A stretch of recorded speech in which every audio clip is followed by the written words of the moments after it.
Alors, bienvenue à nos invités. Martine Billard, bonjour. Bonjour. J'ai rappelé que vous étiez députée de Paris et coprésidente du Parti de gauche. Bonjour. Bonjour, vous êtes vice-présidente du Front National en charge des affaires sociales. C'est ça. Alors, nous avons souvent débattu dans cette émission sur cette tendance à la bipolarisation de cette campagne électorale. Au départ, ça semblait pas du tout être le cas, puisqu'on a donné notamment Marine Le Pen avec des chiffres qui étaient proches des deux premiers candidats, en tout cas de Nicolas Sarkozy. On avait aussi une percée de M. Mélenchon dès le départ. Et puis tout ça s'est un peu tassé. Alors, on ne va pas donner quitus totalement au sondage, mais c'est vrai qu'il y a une tendance à une bipolarisation. Alors, avant de savoir ce qui peut vous opposer et ce qui peut faire que les Français peuvent s'intéresser à d'autres partis que l'UMP et le PS, j'aimerais savoir comment vous vivez cette tendance à la bipolarisation et comment vous l'expliquez, Martine Billard. De fait, il y a aussi une volonté et des deux grands partis et du système médiatique de ne s'intéresser qu'aux deux grands partis. Mais ce qui quand même pose un problème démocratique, parce que ça veut dire que dans ce cas-là, si on fonctionne ainsi, plus la peine d'avoir un premier tour, on peut passer directement au second tour. Donc je crois que c'est très très important pour les Français qu'il y ait un choix pluriel, parce que sinon, après, on pourra plus se plaindre du fait que beaucoup de nos concitoyens ne s'intéressent plus à la politique, qu'ils ne s'inscrivent plus sur la liste électorale, qu'ils vont s'abstenir et ainsi de suite. Donc je crois qu'aujourd'hui, c'est vrai que par exemple, pour ce qui est du Front de gauche, nous protestons contre le traitement médiatique, parce que quand on regarde normalement le principe de l'équité selon le CSA, le Front de gauche devrait être plus présent dans les médias que ce qu'il n'est en ce moment, quand on regarde simplement les critères du CSA.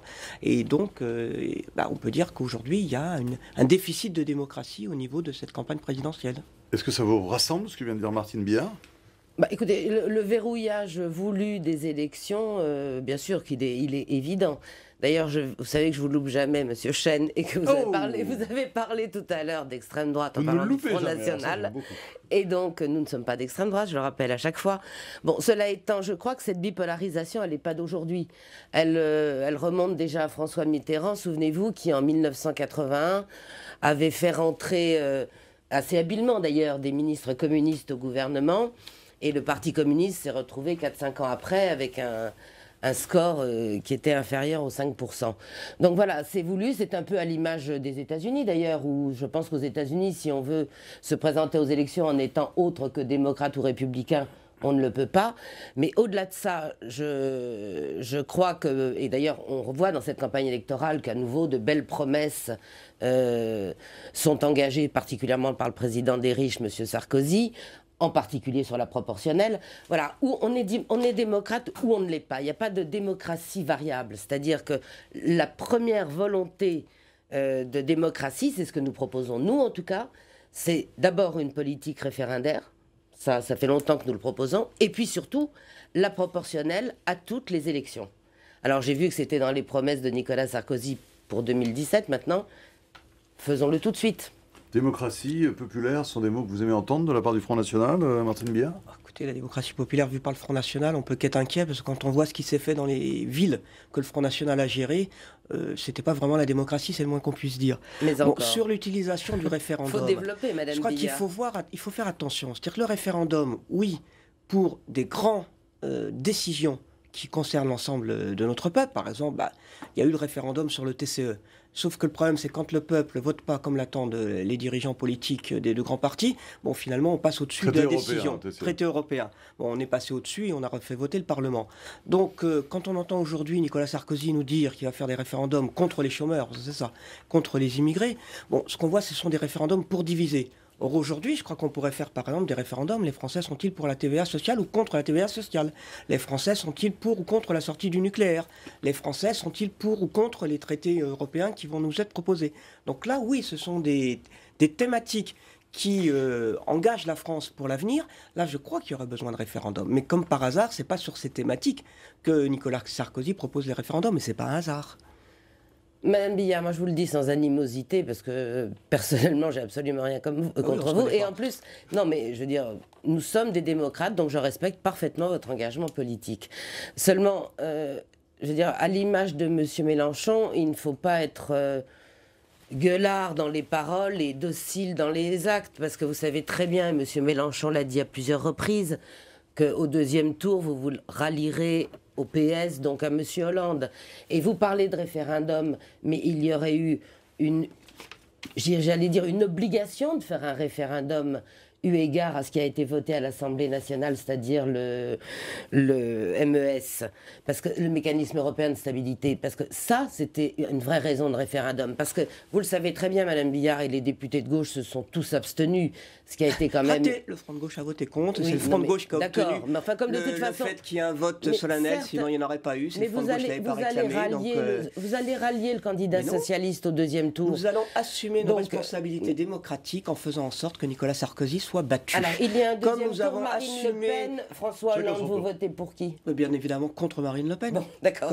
Donc voilà, la réponse, je l'ai. Bien évidemment. Alors, mais c'est bien de me répondre ça, parce qu'en fait, vous savez où elle est cette nouvelle... C'est pas un scoop. Oui, c'est pas un scoop. Nous avons voté contre Marine Le Pen en 2002 aussi, bien évidemment, parce que nous ne voulons pas une situation dramatique pour notre pays. Voilà, ce que je veux dire, c'est que le mécanisme européen de stabilité qui a été voté hier, avec vos amis, Madame Billard, c'est plus la peine d'avoir des députés. On a, à ce moment-là, on est vers l'étranglement des peuples, et vous le savez très bien.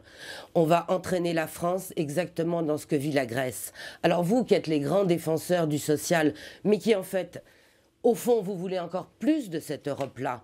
Et vous savez très bien qu'elle conduit tous les peuples européens à la ruine. Vous savez très bien que ce qu'on vit en Grèce aujourd'hui, avec ce plan, non pas de renflouement de la Grèce, mais ce plan de tuerie de la Grèce, où les Français mettent au pot, il y a 90 milliards d'euros que la France aujourd'hui donne, enfin les Français, c'est sur les impôts, c'est sur la diminution des retraites. Tous les habitants du pays, hein, pas seulement les Français, absolument. Tous ceux qui habitent en France. Oui, enfin, ça s'appelle des Français, ceux qui habitent en France jusqu'à nouvel ordre. Il y a aussi des étrangers qui habitent en France. D'accord. Bon, voilà. Donc voilà, on est aujourd'hui dans une perte totale de souveraineté. C'est Bruxelles, à la limite, c'est plus la peine d'avoir des députés en France. Donc nous luttons viscéralement contre ça. Okay. Et c'est la nouvelle bipolarisation de la vie politique.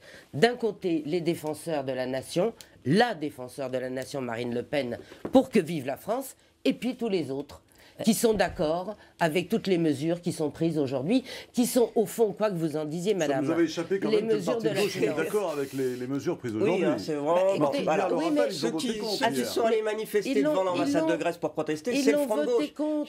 Ils l'ont voté contre, certes, mais encore une fois, qui allez-vous rallier? Monsieur Hollande et tous les députés du PS se sont abstenus. Alors, vous pouvez peut-être considérer que l'abstention est un grand acte de courage. Demandez à discuter avec le Parti Socialiste, mais faites pas comme si, là, en face de vous, vous aviez le Parti Socialiste. Vous n'avez pas le Parti Socialiste, le Front de gauche. Le Front de gauche se bat depuis le début contre les politiques d'austérité menées en Europe. Et c'est votre ami, vos partis amis en Grèce, le Laos, qui est allé dans le gouvernement d'union. Ils ont démissionné, mais ils ont commencé par être dans le gouvernement. Ils ont commencé par dans le gouvernement. Il y a des ministres qui sont restés et qui ont voté le plan d'austérité des ministres du parti de votre parti ami.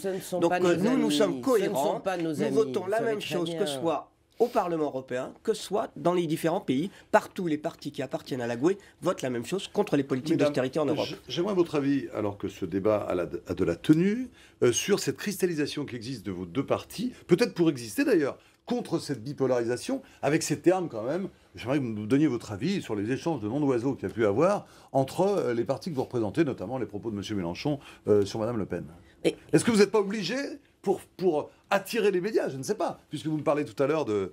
Je ne sais plus, que c'est de la faute un peu des médias si vous n'avez pas la parole. C'est la faute, j'ai dit que de fait les médias ne respectaient pas la pluralité. Vous êtes souvent chez nous, madame, vous l'avez remarqué. Oui, à LCP, oui. Il n'y a pas que LCP. Il n'y a pas que LCP, mais ça compte. Heureusement qu'il y a LCP, je suis d'accord avec vous. D'accord, pour la pluralité. Alors, oui, est-ce que ça ne vous oblige pas justement à cristalliser Marine Le Pen, à avoir les formules, Jean-Luc Mélenchon, à avoir des formules très fortes pour justement essayer de gagner sa place? Mais non, écoutez, d'abord, on proteste beaucoup contre les formules en ce moment, mais si vous regardez la vie politique, je sais pas moi, au début, enfin avant la guerre ou ainsi de suite, vous verrez que c'était bien plus violent. Bon, heureusement que ça n'atteint pas le même niveau de violence. Marine Le Pen semi-démente, dit Jean-Luc Mélenchon. Parce que nous considérons qu'elle est totalement obsédée par la haine de l'étranger. Et que donc, quand on est obsédé à ce point, bah oui, ça relève de la psychiatrie, quoi. Voilà, c'est tout. Bon, nous considérons que, nous considérons l'être humain. Bon, l'être humain, nous nous moquons de savoir quelle est sa couleur de peau, quelle est sa religion. Vous savez, vous pouvez avoir des idiots qui soient blancs, ou des idiots qui soient noirs, ou des idiots qui soient jaunes, peu importe. Bon, donc voilà, dans ce cas important, c'est l'être humain, et c'est pour ça d'ailleurs que notre programme s'appelle L'humain d'abord, parce que c'est ça qui est fondamental. L'insulte publique, M. Mélenchon est un insulteur public, on le sait. Il a traité Marine Le Pen, d'ailleurs j'avais pris la liste, mais je ne vais pas vous faire le plaisir de le relire. Et évidemment que Marine Le Pen n'est pas dans la vie politique pour être un faire-valoir de M. Mélenchon. Oh oui, il n'a pas besoin de Marine Le Pen. Maintenant, sur ce que je crois qu'il ne faut pas donner trop de leçons, Madame Billard. Vous savez très bien que Clémentine Autain, qui est de la porte-parole, dites-moi si je me trompe, Clémentine Autain est une des animatrices du Front de gauche. Voilà, bon. Elle, effectivement, vous avez raison, elle ne défend pas la nation, au contraire, puisque elle a été, vous savez, en 2005, la signataire de l'appel des indigènes de la République, même si elle a retiré très vite son nom. Et cet appel des indigènes de la République, madame, la présidente en est la personne qui avait qualifié les Français de sous-chiens. Donc c'est vrai un jugement sur le Front de gauche, pas sur... C'est vrai. Les personnes peuvent évoluer dans leur positionnement. Vous savez très bien que le Front de gauche n'est absolument pas signataire de l'appel des indigènes. Non, vous avez retiré les noms en vitesse. Ah non, pas du tout. Que ce soit Jean-Luc Mélenchon ou moi-même, nous avons toujours été contre. Il faut assumer. Mais justement, nous assumons, nous avons toujours été contre. Vous avez raison. N'allez pas chercher dans les poubelles. Vous avez raison. Vous n'arriverez pas à nous mettre en porte-à-faux sur ce sujet. Mais ne vous énervez pas. Mais je m'énerve pas. Il faut assumer ce qu'on fait. Mais justement, je dis à ceux qui nous regardent que vous êtes en train de mentir. Ce que je veux dire, madame, écoutez, le vérifierons sur Internet, il y a un article de ce matin, voyez-vous. Mais ne mettez pas en cause Jean-Luc Mélenchon ou moi-même sur ce sujet, nous avons toujours été très clairs sur cette question. Et je comprends à la limite votre haine de Marine Le Pen qui défend effectivement la nation et l'ensemble des nationaux. Pour moi, c'est pas une haine de Marine Le Pen, c'est de l'antifascisme qui vient de ma famille, résistants qui se sont battus contre l'occupation et contre le nazisme. Mais si, ça marche malheureusement. Ça marche plus, vous n'êtes pas crédible là-dessus. Si, je suis crédible, ça, le fait que ma famille était résistante, je suis crédible. Si vous traitez tous les gens qui, par amour de la France, et je pense particulièrement à tous nos millions de compatriotes dont vous parlez tellement souvent, qui vivent en dessous du seuil de pauvreté, pour lesquels vous n'avez aucune proposition crédible et réaliste. Plus que vous, parce que nous sommes pour augmenter les minima sociaux. Nous sommes pour une cohérence de la nation, nous sommes pour une cohésion de tous les nationaux. Et effectivement, à l'inverse de vous et de M. Mélenchon, nous ne défendons pas les minorités, parce qu'il n'y a rien de pire que de dresser toutes les minorités d'une nation les unes contre les autres. Monsieur Mélenchon, voilà. Parce que s'il y a bien un personnage politique dans notre pays qui ne se réclame pas des communautés et qui combat... Mais non, mais justement, vous lisez mal. Et qui combat systématiquement le principe des communautés, c'est bien Jean-Luc Mélenchon, c'est bien le parti de gauche. Du peuple. Écoutons les Français ce qu'ils disent quand on leur demande mais pourquoi cette bipolarisation et pourquoi ces partis n'arrivent pas au niveau du PS et de l'UMP. On n'en est quand même pas très loin, nous. Hein. Il est quand même très axé sur l'UMP et PS. Et c'est dommage qu'on ne laisse pas assez de parole quand même aux petits partis. Des gens comme Mélenchon, François Bayrou sont aussi assez présents. Je pense qu'il y a quand même, c'est assez équitable.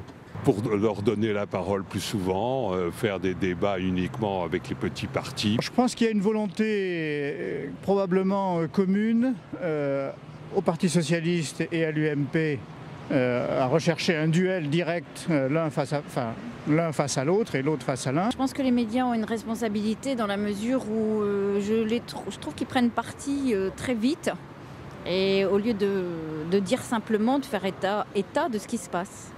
Voilà, en tout cas, il y a l'écho de ce que vous disiez au début de ce débat. J'ai encore une seule question. On n'a pas cité le Front National, qui est quand même pas très loin de l'UMP et du PS, c'est-à-dire le programme commun UMP-PS. Vous en tirez les conclusions que vous souhaitez, madame. Une dernière question, puisque nous sommes déjà en retard. Est-ce que ce soir, nous assisterons à un débat entre Marine Le Pen et Jean-Luc Mélenchon sur France 2 ? Écoutez, c'est madame Le Pen qui décidera si elle reste ou si elle reste pas. Mais nous, Jean-Luc Mélenchon, restera. On va ménager un peu le suspense quand même. Ah, il y a un coup médiatique qui se prépare. Il est 9h, nous sommes en retard. Mesdames, je vous souhaite une belle journée. Je vous remercie d'avoir entamé avec nous. Dans quelques instants, ça va faire du bruit. Denis Jambard, Raphaël Steinville, Valérie Lecable et Jean-Daniel Lévy vont nous rejoindre. Merci, mesdames. Bonne journée. Merci.